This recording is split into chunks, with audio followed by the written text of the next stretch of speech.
Okay, so today's topic is feasibility study and costing at NPD level, that is new product development level. So we'll focus on feasibility study. What are the parameters we are going to check in the feasibility study during the new product development, and then what are the some of the guidelines for making the costing in new product development. Hindi English mix is okay. Yes sir. Okay. So new product development में हम basically वो points देखेंगे जो हम जिसके ऊपर हमें focus करना होता है, क्योंकि हमेशा ये होता है कि न्यू डेवलपमेंट में हमें कस्टमर से ड्राइंग आता है, मॉडल आता है, कुछ इन्फॉर्मेशन आती है। On basis of that we conduct a feasibility study, और उसके ऊपर हम फिजिबिलिटी स्टडी बना के फिर कस्टमर को हम वो पार्ट हमारे लिए फिजिबल है नहीं है वो बताते हैं। हमारे कुछ डाउट्स है तो वो हम उससे क्लियर करवाते हैं। और based on all this study we make a certain quotation, और वो कमर्शियल कोटेशन हम उन्हें भेजते हैं। जब वो कमर्शियल कोटेशन क्लियर हो जाता है तब हमारा जो आरएफक्यू है या हमारे जो इनिशियल ड्राइंग या मॉडल है उसके ऊपर हमें ये परचेस ऑर्डर मिल जाता है। तो इसलिए ये पार्ट बहुत इंपॉर्टेंट है, क्योंकि उस सारा जो स्टडी है उसके ऊपर हम एक एनालिसिस करते हैं और उसके ऊपर हम एक कमर्शियल प्रपोजल बनाते हैं जिसे हम कोटेशन कहते हैं। और एक बार वो कोटेशन क्लियर हो जाता है कस्टमर के पास से, तो बाद में उसे रिवाइज करने का मौका बहुत कम बार मिलता है। तो उसे बनाते समय जितना हम करेक्ट बना सकते हैं, जितना बेहतर बना सकते हैं उतना बेहतर होता है, क्योंकि आगे जाके नहीं तो फिर वो कमर्शियल में हम कहीं ना कहीं अटक जाते हैं। तो that is why the new product development feasibility is very very important. So developing a new product or casting is not routine task, as it defined demands for a focus efforts from everyone, right from pattern inspection to final inspection of the casting and to dispatch while with proper documentation. तो यहाँ पर pattern से लेके आखिरी inspector तक सारे लोगों का जो फोकस है उसमें लगता है, सारे लोगों के इनपुट्स इसमें लगते हैं। कहीं ना कहीं हम कहीं किसी को अगर बाईपास करते हैं, किसी को अगर हम इन्वॉल्व नहीं करवाते हैं तो उसका खामियाजा हमें बाद में भुगतना पड़ता है। इसलिए that is very important, it's a focus efforts है और ये टीम वर्क है, it is not a one person job. Unfortunately हमारे यहाँ पर कई बार हम ये वन पर्सन जॉब हो जाता है कि डेवलपमेंट का बंदा ड्राइंग लेके बैठता है, मॉडल लेके बैठता है, वो खुद ही सारा कैलकुलेशन करता है और भेज देता है। तो कई बार ये वर्क करता है, कई बार ये वर्क नहीं करता है। इसलिए it's better to have team approach. जब भी हम इस तरह का कोई नया डेवलपमेंट शुरू करते हैं तो अगर टीम अप्रोच से जाते हैं तो it will be helping you to get better results at the end. क्योंकि हमारा जो टारगेट होता है जब भी हम कोई न्यू प्रोडक्ट डेवलपमेंट बनाते हैं तो it should be first time right. तो अगर हमें फर्स्ट टाइम राइट अप्रोच से काम करना है तो team work is very very important. If part goes first time right it will get converted into orders, sales and money faster. क्योंकि suppose आपने कोई आरिफ के लिए डेवलपमेंट किया है लेकिन सैंपल में अगर आप अटक गए तो जो भी पैसा आपने डाला है, जो भी आपका एफर्ट्स इसमें गया है वो सारा ब्लॉक हो जाएगा। अगर वो फर्स्ट टाइम राइट हो जाता है तो it will B convert into order, order आना शुरू हो जाएगा, पैसा मिलना शुरू हो जाएगा, नया आरएफ क्यू आना कस्टमर के पास से, अगला आरएफ क्यू आना शुरू हो जाएगा। तो things go rolling faster if first time right approach has been succeeded. If it is not succeeded, it is a block, then everything will get blocked. Your money, your efforts, your maybe your company's name or its fame will also get blocked by the customer, because they are not get confident on you. Your capabilities are not seen by the customer because it is not first time right. So that is why first time right approach is very very important. So it is very important to come together as a team and to get things done as a teamwork, and then only we can able to make first time right. So customer confidence also get loose and directly affects the future opportunities of RFQ from the same customer. तो ये भी एक इसमें बहुत बड़ा factor है जिसके जिसे हमें ध्यान में रखना होता है। So next part is NPD feasibility study should cover. इसमें क्या क्या कवर करना चाहिए, let us go one by one. in detail. Main process involved in NPD are first is drawing study. सबसे पहले तो ड्राइंग का पूरा स्टडी होना चाहिए. All dimensions and tolerances drafts should be properly seen, properly studied. कई बार ये होता है कि हम प्रॉपरली उसको रीड नहीं करते हैं. कई बार कुछ लाइन मिस हो जाती है, या कुछ लाइन को हम इग्नोर करते हैं, या कुछ लाइन को हम जिसे हम कहते हैं कि अ, एक कंसिडर करते हैं कि ये उसने लिखा होगा, या ये है उसमें, समझो ग्रेड, कोई ग्रेड दी हुए 400/15 ग्रेड है, तो वी कंसिडर कि उसका हार्डनेस इतना होगा, तो वी इग्नोर हार्डनेस जो भी लिखा है. तो वैसा नहीं करना चाहिए, क्योंकि हो सकता है कि 400/15 ग्रेड लिखी हो, लेकिन कास्टिंग के लिए हार्डनेस की रेंज कुछ और दिखी हो, जो शायद हम 400/15 में अचीव नहीं कर पाते. तो वो सारी चीज़ें हमें one by one, word by word, sentence by sentence हमें पढ़ के उसका एनालिसिस करके फिर आगे जाना होता है. तो डायमेंशन, टॉलरेंसेस, ड्राफ्ट्स एक्सेट्रा. उसके बाद read each and every line from drawing. Verify latest revision of drawing with RFQ and model. ये बहुत बड़ी गलती हो जाती है. मैंने have experience it many time कि कोई RFQ आता है, ड्राइंग आपको मेल आता है, तो मेल में कुछ एक वर्जन लिखा होता है, ड्राइंग कुछ और वर्जन का होता है, और जो मॉडल होता है कुछ और वर्जन का होता है, एंड वी गेट कंफ्यूज. कई बार हम कस्टमर को पूछते हैं, फिर कस्टमर हमें फ़ोन के ऊपर बता देता है कि आप ड्राइंग के ऊपर जाओ, या फिर आप मॉडल के ऊपर जाओ, एंड यू गो अकॉर्डिंगली. और बाद में जाके क्या होता है, क्योंकि ये जो ड्राइंग देने वाला बंदा होता है, it is a marketing guy, it is not a quality guy. तो कई बार हो जाता है कि वो जो मार्केटिंग वाला बंदा है वो हमें कुछ बता देता है, लेकिन जब आखिर में प्रोडक्ट सबमिशन की बारी आती है, then there quality team says कि नहीं है, आपको मॉडल नहीं, आपको मेरा ड्राइंग ही रेफर करना था. तो कई गलतियां हो जाती है, फिर उसमें हमें फाइन ट्यूनिंग करना पड़ता है, मॉडिफिकेशंस करने पड़ते हैं. तो all these things will cost में वो कन्वर्ट हो जाता है, उसका टाइम बर्बाद हो जाता है, सारी चीज़ें हो जाती है. तो latest revision of drawing with RFQ and model has to be verify. और ड्राइंग और मॉडल को भी आपको वेरीफाई करना है कि दोनों सही है, दोनों एक जैसा ही. कई बार ये भी हो जाता है कि जब चेंजेस हो जाते हैं, मॉडिफिकेशंस हो जाते हैं, तो कई बार they do the modification in the model, क्योंकि मॉडल के हिसाब से पैटर्न बन जाता है. तो they do the changes in the model, but somehow that those changes are not incorporated in drawing. तो ड्राइंग में वो चेंजेस तब्दील नहीं हो जाते हैं, बिकॉज ओनली मॉडल चेंज होता है और उसके हिसाब से पैटर्न बन जाता है, काम शुरू हो जाता है, सप्लाई शुरू हो जाता है. But somehow that drawing has not been modified. और जब हम ड्राइंग को रेफर करते हैं, या फिर उसका क्वालिटी वाला जब ड्राइंग को रेफर करता है और आपका पार्ट इंस्पेक्शन करता है, तो कहीं ना कहीं एम्बिग्विटीज आ जाती है. तो that is why it is very important to correlate the model and the drawing together before we start the development. Ask for the latest model for more clarity. अगर कई बार मॉडल्स नहीं देते तो ask for the model, क्योंकि model से हमें कई ज़्यादा क्लैरिटी आ जाती है, अंडरकट के बारे में, ड्राफ्ट के बारे में, कोर के प्रॉपर डिज़ाइन के बारे में. तो that is why model is very important. Then we have to work out on bunch weight, casting weight, number of cavities, कितने हमारे बॉक्स में बैठने वाले, कौन सा बॉक्स सुटेबल होने वाला है, sand to metal ratio, then melting capacity versus moulding capacity. That is also very important. कई बार हो जाता है कि एक लाइन हम लेके चलते हैं, वो लाइन में हम सपोज 30 बॉक्स पोरिंग करते हैं, और हमारा वेट 50 kg है, तो वी कैन रफली से 1.5 ton per hour is our melting moulding capacity. लेकिन अगर सामने से मेटल मुझे 2.5 टन मिल रहा है और मेरी मोल्डिंग कैपेसिटी से 1500 हो रही है, तो somehow my metal will get hold, तो मेरा फर्नेस रुकेगा, and we can not able to make the proper utilization of our furnaces, to we not able to make the full utilization of capacity. तो वो भी हमें देखना है कि मेरी मोल्डिंग कैपेसिटी और मेल्टिंग कैपेसिटी मैच हो रही कि नहीं हो रही है. उस हिसाब से हमें हमारा बॉक्स साइज सिलेक्ट करना होता है, उस हिसाब से हमें नंबर ऑफ कैविटीज और बंचवेट को प्रॉपरली एडेयर करना पड़ता है. तो ये सारी चीज़ें हमें फिजिबिलिटी स्टडी में देखनी होती है.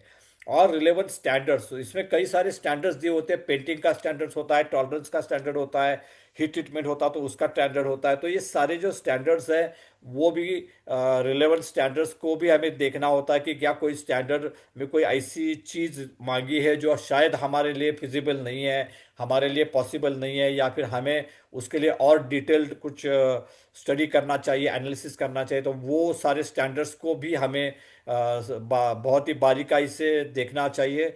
And then material grade and metallurgical requirements has to be studied properly. जैसे मैंने पहले कहा कि ग्रेड कुछ और दी होती है, हार्डनेस कुछ और दिया होता है। मुझे टेस्ट बार कास्टिंग से निकालना है या फिर अलग से निकालना है, उसमें इम्पैक्ट टेस्टिंग दिया हुआ है नहीं दिया हुआ है, ये सारी चीज़ें हमें इन डेप्थ एनालिसिस करनी होती है। और हमें देखना होता है कि क्या हम उस रिक्वायरमेंट को फुलफिल कर पाते हैं, हमारी कैपेबिलिटीज़ है वो सारी चीज़ें फुलफिल करने के लिए, या हमें कोई कस्टमर से डेविएशन चाहिए, या कस्टमर से हमें कोई और ज़्यादा डिटेल्ड इंफॉर्मेशन चाहिए जिसके वजह से हम उस बात को सही तरीके से और बेहतर तरीके से हमारे कोटेशन में डाल सकते हैं। कई बार उसमें कुछ स्पेशल अलॉयज की एडिशन होती है तो वो भी हमें सही तरीके से कैलकुलेट करना होता है, because it directly impacts your quotation, directly impacts on your cost. तो वो बहुत इंपॉर्टेंट फैक्टर होता है। कई बार हमें जो नॉन डिस्ट्रक्टिव टेस्टिंग है, जैसे कि रेडियोग्राफी है, एमपी है, या डाई प्रिंटेड टेस्ट है, तो उसकी रिक्वायरमेंट दी रहती है। तो वो भी हमें देखने होते हैं कि उसने क्या लिखा है। जैसे कि radiography normally we do during the development stage, लेकिन डेवलपमेंट स्टेज को छोड़ के अगर उन्होंने कुछ और मांगा रहेगा, जैसे कि फॉर एग्जांपल उन्होंने हर लॉट को मांगा होता है या फिर 100% रेडियोग्राफी मांगी होती है, तो we have to add all this things into our costing. तो कोटेशन के लिए भी वो एक अहम फैक्टर होता है। तो all this things we have to study and then we have to add them into our quotation. तो वो इम्पोर्टेंट फैक्टर है। Then material grade metallurgical requirement हो गया। उसके बाद location for hardness and micro and test bar, कई बार वहाँ पर भी काफ़ी एम्बिक्विटीज होती है कि किस एरिया से हमें हार्डनेस चेक करना है। तो अगर हमें इनिशियल स्टेज में ये क्लियर हो जाता है तो बेहतर होता है, क्योंकि बाद में जाके हम किसी जगह पे चेक करते हैं, कस्टमर किसी जगह पे चेक करता है, दोनों का जो रीडिंग का फासला है वो डिफरेंस रहता है, तो वो बहुत बाद में जाके तकलीफ होती है। तो अगर फर्स्ट स्टेज में ये सारी चीज़ें क्लियर हो जाती है कि माइक्रो आप कहाँ से निकालने वाले, हार्डनेस कहाँ से निकालने वाले हो, तो that will help both of us to be on the same platform while making the inspection, making the sample inspection first time right के लिए बहुत important factor है ये। उसके बाद wall thickness is also important, section thickness study is important, क्योंकि उसके ऊपर हमें डिफाइन करना होता है कि हमें राइजर कौन से एरिया में देना है, गेटिंग कहाँ से देना है, क्योंकि हेवी सेक्शंस को हमें फीड करना होता है। अगर पतला सेक्शन है तो वहाँ पर हमें फीडिंग करना पड़ता है, क्योंकि वहाँ पर कोल्ड आने के चांसेस होते हैं। तो all this factor has to be taken care while analysis, और फिजिबिलिटी स्टडी में ये सारी चीज़ों को हमें देखना होता है। Then pre estimation of casting weight and bunch weight and yield, core weight etcetera for costing purpose. तो यहाँ पर एस्टिमेशन इसलिए मैंने कहा है क्योंकि it is an estimated weight, क्योंकि वो एग्जैक्ट वेट तो नहीं आ सकता है। हम वी कैन एस्टिमेट कि कास्टिंग वेट कितना आ सकता है, बंच वेट कितना होना चाहिए, ईल्ड उससे ऊपर कितना हम कैलकुलेट कर सकते हैं, उसके बाद कोर का वेट कितना हो सकता है। तो ये सारे एस्टिमेशंस हैं, and based on that estimation we have to make a costing for the giving the quotation. तो ये जितनी परफेक्ट टुवर्ड्स परफेक्शन आएंगे तो वो हमारा कॉस्टिंग ज़्यादा परफेक्ट हो जाएगा। क्योंकि अगर हमने बंच वे कास्टिंग वेट अगर हमने सपोज 15 kg एस्टिमेट किया है, लेकिन अगर आपका 16.5 किलो आ जाता है तो फिर 1.5 किलो का पैसा हमें कस्टमर देगा कि नहीं देगा, ये मुश्किल होता है। कई बार कस्टमर वो एग्री नहीं करता है कई बार। इसलिए हम कोटेशन में डाल के रखते हैं कि फिजिकल वेट के ऊपर जो फाइनल वेट है वो डिसाइड करेगा, ऐसे हम नोट डालते हैं। लेकिन कई बार कस्टमर एक्सेप्ट करता है, कई बार नहीं करता है। तो it is better to always give a weight which is very close, और in fact which is in our reach. जो वेट होता है वही अगर हम देते हैं तो बेहतर होता है। अगर 15 kg की जगह हम 14.8 या 14.7 लेके आते हो तो it is better, because which save 200 grams और 300 gram weight which is in our scope, it is in our favour, और उससे हमारा जो कॉस्टिंग है वो ज़्यादा स्ट्रांग बन जाता है। तो it is always better to have such certain assumptions, और वो अजम्पशन जितने परफेक्शन की तरफ जाएंगे उतना बेहतर होता है। Pre control plan as per estimation. So जब हम पूरे अजम्पशंस निकालते हैं ग्रेड क्या होगा, तो उसका ऑलॉयज क्या डालने हैं, हमारा चार्ज मिक्स क्या रहने वाला है, हमारा टेम्परेचर कितना रहेगा, इन सारी चीज़ों को एक्यूमुलेट करके हमारा एक प्री कंट्रोल प्लान भी यहाँ पर बन जाता है। तो इट विल हेल्प यू कि कोई चीज़ मिस नहीं हो गई, कोई चीज़ हमारी रह नहीं गई है कॉस्टिंग में डालने से, या फिर कोई चीज़ हमारे एनालिसिस में कोई रह नहीं गई है जिससे हम अचीव कर सकते हैं कि नहीं कर सकते। ये सारी चीज़ें हमारी जो है वो पूरी तरह से पहले ही ख़त्म हो जाती है, ताकि हमें जब हम एक्चुअल प्रोडक्शन करते हैं, एक्चुअल सैंपल डेवलपमेंट करते हैं, तो हमें कोई शौक नहीं मिलता है कि ये चीज़ हमने पकड़ी नहीं है, या चीज़ ये चीज़ के बारे में हमने सोचा नहीं था। ऐसा नहीं होता है। देन कोई डॉक्यूमेंटेशन रिक्वायर्ड, जो डॉक्यूमेंटेशन कस्टमर को चाहिए, टीसी नॉर्मली लगता है, माइक्रो हार्डनेस स्पेक्ट्रो के रिपोर्ट लगते हैं, पीपैप डॉक्यूमेंट लगता है। तो ये कौन कौन से डॉक्यूमेंट लगने वाले हैं उसकी भी एक लिस्ट बना के अगर हम क्वालिटी वाले को दे देंगे, तो ही कैन स्टार्ट वर्किंग। जैसे हमारा डेवलपमेंट स्टार्ट हो जाएगा, he can start working on those documentations. तो जब सैंपल अप्रूवल की बात होती है, सैंपल सबमिशन की बात होती है, तो वहाँ पर जाके डॉक्यूमेंटेशन के लिए हमें वक्त बर्बाद नहीं करना पड़ता है। देन सीपीसीपी के parameters and feasibility with respect to our process and infrastructure, उसकी कोई स्पेशल रिक्वायरमेंट है सीपीसीपी के पैरामीटर्स के बारे में, तो वो देखनी होती है। क्या वो फिजिबल है हमारे प्रोसेस और इंफ्रास्ट्रक्चर को लेके, वो देखनी होती है। को रिक्वायरमेंट कोई है तो वो है, अंडरकट्स को ये आते हैं तो वहाँ पर कोई हमें उनसे डेविएशन चाहिए, या ड्राफ्ट्स के बारे में कुछ हमें डाउट है, हमारा जो मोल्डिंग के समय हमारा जो मोल्ड का जो लिफ्टिंग है, तो उसके लिए एक मिनिमम ड्राफ्ट कितना चाहिए, क्या उस वो ड्राइंग में ऑलरेडी दिया हुआ है, या फिर हमें उसमें कुछ डेविएशन ऐड करना है। तो वो सारी चीज़ें हमें इस फिजिबिलिटी स्टडी में एनालिसिस करनी होती है। Minimum wall thickness, that is also important. कई बार कस्टमर 3 mm 4 mm वॉल भी मांगते हैं, that is very difficult to manage. तो वहाँ पर हम कस्टमर को एक आध mm बड़ा, उससे बढ़ा के ले सकते हैं, या फिर हम टॉलरेंस के हायर साइड पे वॉल को रख सकते हैं। तो all this things has to be studied during the feasibility study, ताकि जब एक्चुअल डेवलपमेंट हो वहाँ पर हमें ये सारी चीज़ें को इम्प्लीमेंट करना आसान हो जाता है। वक्त कम से कम वक्त में हम इसे इम्प्लीमेंट कर सकते हैं, और number of trials and errors जिसे है वो कम करके हम फर्स्ट टाइम राइट अप्रोच की तरफ जा सकते हैं। एनी पेंटिंग और सरफेस कास्टिंग और हीट ट्रीटमेंट, जो अगर उसमें कुछ पेंटिंग की रिक्वायरमेंट दी है, या सरफेस सरफेस कोटिंग की रिक्वायरमेंट दी है, या हीट ट्रीटमेंट की रिक्वायरमेंट दी है, तो उसके डिटेल्स, उसके स्टैंडर्ड्स हमें लेने चाहिए। उसकी डीएफटी है या फिर सॉल्ट स्प्रे टेस्ट है, वो सारी चीज़ों को हमें ध्यान से पढ़ना चाहिए, उसके ऊपर काम करना चाहिए। And if it is possible to, हमारे यहाँ पर अगर वो पॉसिबल है, हम उसे अचीव कर सकते हैं, तो we can go for that costing. अगर नहीं कर सकते तो we can ask for the customer for either deviation और फॉर फर्दर क्लैरिफिकेशन और for further information from him. Our hands on experience on similar part family and its pros and cons, उस तरह के पार्ट हमने पहले कुछ बनाया, जिसे हम आईआईटीएफ में जैसे बात करते हैं कि first things go wrong and things go right. तो टीजीआर टीजीडब्ल्यू को भी हमें यहाँ पर देखना है कि किस तरह के पार्ट हमने पहले किए हैं, तो उसका हमारा एक्सपीरियंस कैसा है, उसमें कुछ गलतियाँ हमने की थी, कुछ सीख हमने पाई थी, अच्छी या बुरी दोनों भी। उन चीज़ों को हमें यहाँ पर इनकॉर्पोरेट करना है। कस्टमर वॉइस, तो कस्टमर से भी हमें पूछना चाहिए कि what are their experience with their other suppliers and previous suppliers. उसके कुछ और सप्लायर्स हो गए तो उससे भी जानकारी लेनी होती है कि क्या डिफेक्ट्स उसने फेस किए थे, क्या प्रॉब्लम्स फेस किए थे, किस तरह के डेवलपमेंट में इश्यूज उन्होंने इसके पहले फेस किए हुए हैं, इसका एंड जो एप्लीकेशन है वो क्या है, उसकी इंपॉर्टेंस क्या है। वो सारी चीज़ें, that customer voice is also very very important to understand.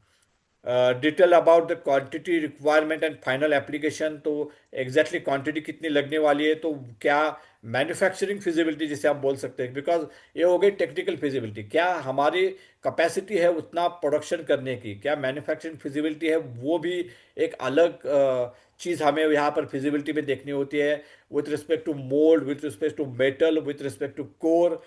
तो इन सारी चीज़ों को देख के क्वांटिटी रिक्वायरमेंट इसलिए जानना जरूरी होता है। बैच क्वांटिटी है तो बैचेस में चाहिए, तो बैच क्वांटिटी क्या होनी चाहिए, मिनिमम बैच क्वांटिटी हमें डिफाइन करनी है या कस्टमर डिफाइन करके देगा, वो हमें देखनी है। स्पेशली मशीनिंग अगर हम करके करने जा रहे हैं तो मशीनिंग के लिए मिनिमम बैच क्वांटिटी क्या चाहिए, क्योंकि मशीनिंग में सेटअप चेंज करने पड़ते हैं, तो वहाँ पर भी हमें बैच क्वांटिटी का या मिनिमम बैच क्वांटिटी का जो फैक्टर है वो ध्यान में रखना जरूरी होता है। उसका फाइनल एप्लीकेशन क्या है, उसके ऊपर लोड कितना आने वाला है, उसको मेटिंग पार्ट्स क्या है, इन सारी चीज़ों का अगर हमें पहले अंदाज़ा रहता है तो when we go for development, when we go for final inspection, तो हमें थोड़ी सी राहत मिलती है कि हमें पता होता है कि इसको कहाँ पे लगना है, उसके ऊपर क्या होने वाला है, तो कुछ डिसीजन हम अपने लेवल पे ले सकते हैं कि हमें ये पार्ट किस तरह से वर्क करने वाला है, ये अगर हमें पता होता है तो। अगर हमें पता नहीं है तो we have to go for everything in 100% right condition,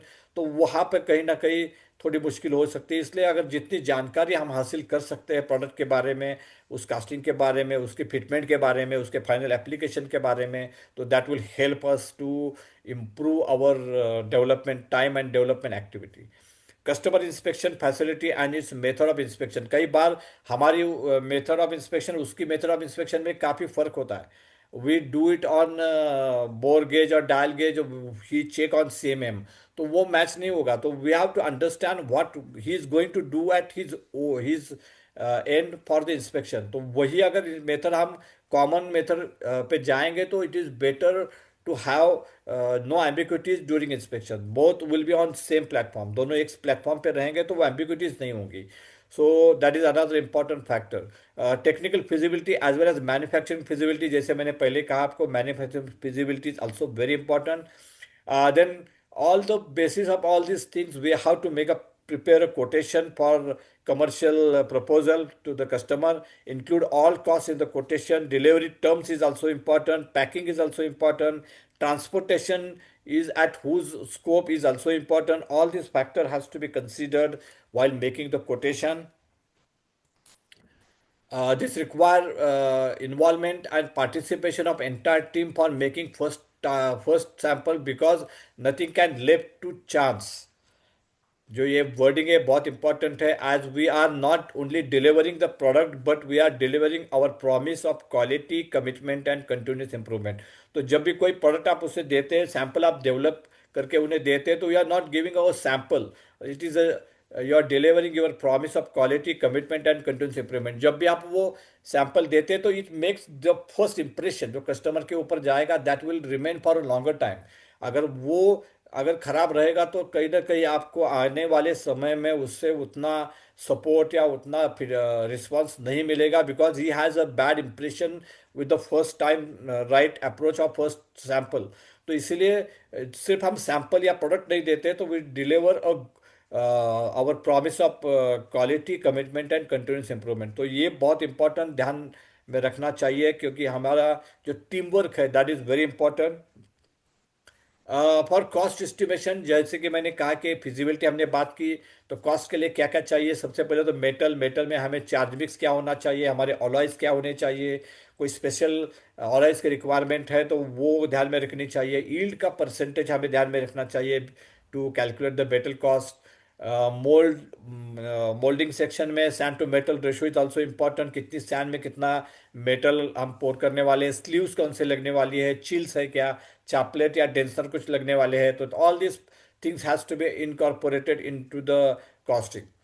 core में कोर का वेट, कोर का टाइप, या नोबे की कोर है, कोल बॉक्स की कोर है, शेल की कोर है, या स्यूट की कोर है, कोर की प्रोडक्टिविटी कितनी आने वाली है, कोर कोर बॉक्स का साइज क्या होने वाला है, कोर बॉक्स की प्रोडक्टिविटी उसके ऊपर डिपेंड करेगी, तो वो डिफाइन करेगी कि कोर की कॉस्ट क्या रहने वाली है। उसके बाद सैंड कॉस्ट में हमें सैंड टू मेटल रेशियो ध्यान ध्यान में रखना होता है, हमारी बॉक्स साइज क्या होती है, उसमें कितना सैंड आने वाला है, हमारे सैंड एडिटिव्स के एडिशन के रेट क्या चल रहा है इस वक्त, उसकी कॉस्ट क्या है, वो सारी चीज़ें ध्यान में रखेंगे तो हमें सैंड कॉस्ट भी कैलकुलेट करने में काफ़ी फायदा होगा। और इन सारी चीज़ों को एक साथ करेंगे तो हमें सैंड कॉस्ट आसानी से हम डिफाइन कर पाएंगे। Next one is power. Power में सबसे इंपॉर्टेंट होता है कि यील्ड क्या है और नंबर ऑफ बॉक्सेस पर हिट कितने आने वाली है, इस फैक्टर को ध्यान में रखना है। हमारा पर यूनिट रेट तो आपको पता होता है, वो तो नॉर्मली स्टैंडर्ड रहता है, लेकिन yield is important factor, because जितने रनर राइजर आपके वापस जाएंगे उतना आपका मेल्टिंग जो पावर कॉस्ट है वो बढ़ेगा। तो yield has to be very important in calculating power cost. उसके बाद रिजेक्शन परसेंटेज, जो एक्सपेक्टेड रिजेक्शन या अजम्पशन क्या आपका है कि मेरा इन हाउस में इस प्रोडक्ट का रिजेक्शन कितना होगा और मशीनिंग में कितना होगा, that has to be calculated and put into the costing. Then fettling shot blasting cost has to be added. Then it depend on the profile, it depend on the fettling criticality, customer requirement for finish। इन सारी चीज़ों को ध्यान में रख के इसको calculate करना है कस्टमर को पूरा।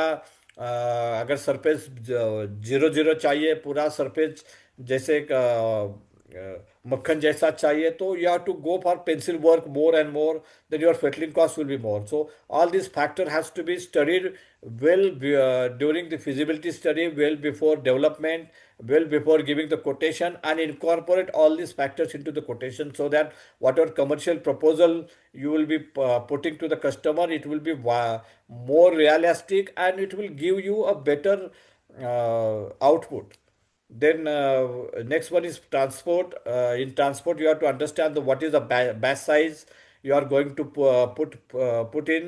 What is the part? Is it part load or full load? And what is the per kg rate? Because you are transporting from one area to another area, so distance has to be calculated from the transporter. You have to get per kg rate for the part load differently and for the full load, and to understand in future what will be the batch size. So it will define your transport cost.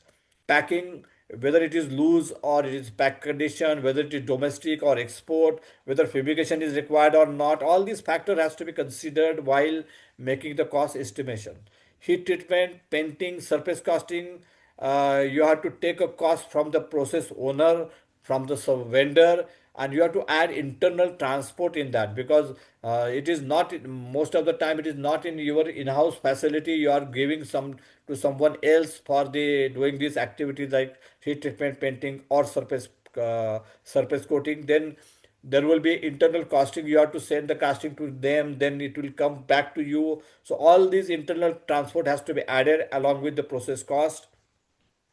Machining cost applicable including internal transport.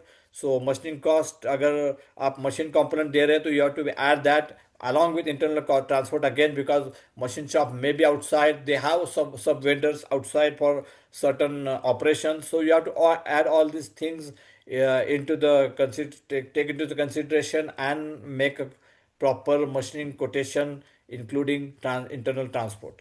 Then overhead and profit, based on your strategy, you have to add your overheads and profit.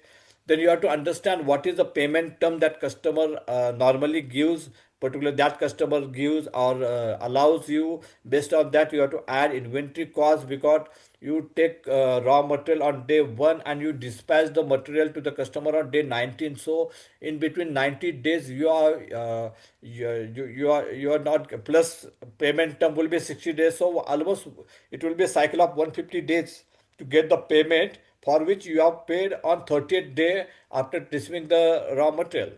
So whatever 120 day you are give additional interest cost, you have to add in your costing, because you have to uh, utilize your own funds, your own money in those days for keeping those casting in process or in WIP or in process.